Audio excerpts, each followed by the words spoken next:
घर लाड़ो श्यामी हुई गई है, घर बिटिया श्यामी हुई गई है। कहूँ पर ढूंढा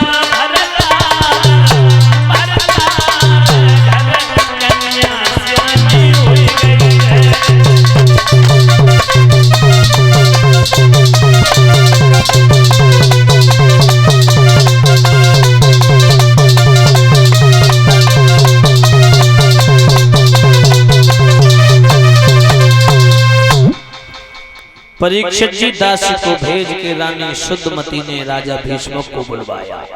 रुक्मिणी के पिताजी को भीष्मक राज दरबार से महलों में आए। जैसे रानी ने देखा सर डाल दिया, हाथ जोड़ के परीक्षित जी सामने खड़ी हो गई। पिया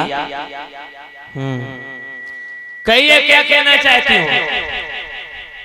आप सारे दिन राजकाज में उलझे रहते हो, घर गृहस्थी के बारे में कोई चिंता नहीं, मतलब में समझा नहीं। शुद्धमती बोली पिया बड़े भोले हो तुम, लोगों की समस्याओं को सुलझाते रहते लेकिन अपने समस्या में उलझते जा रहे।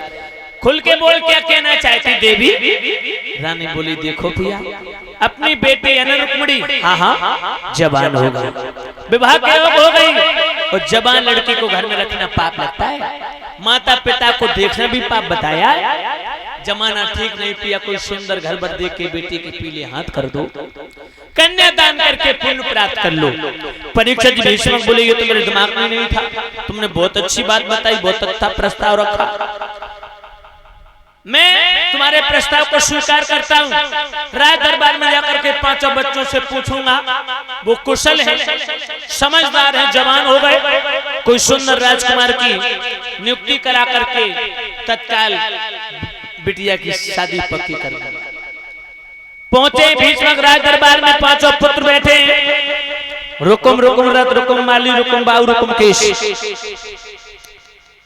जैसे ही भीष्मक पहुंचे मंत्री ने प्रणाम किया। महाराज मंत्री का महाराज के चरणों में प्रणाम स्वीकार हुआ। महाराज हाँ मंत्री कहिए महाराज क्या बात है? मंत्री मायूस क्यों हो तुम? अरे महाराज मायूस नहीं है महाराज। कोई बीमारी हो गई? नहीं महाराज। कोई परेशानी? नहीं महाराज।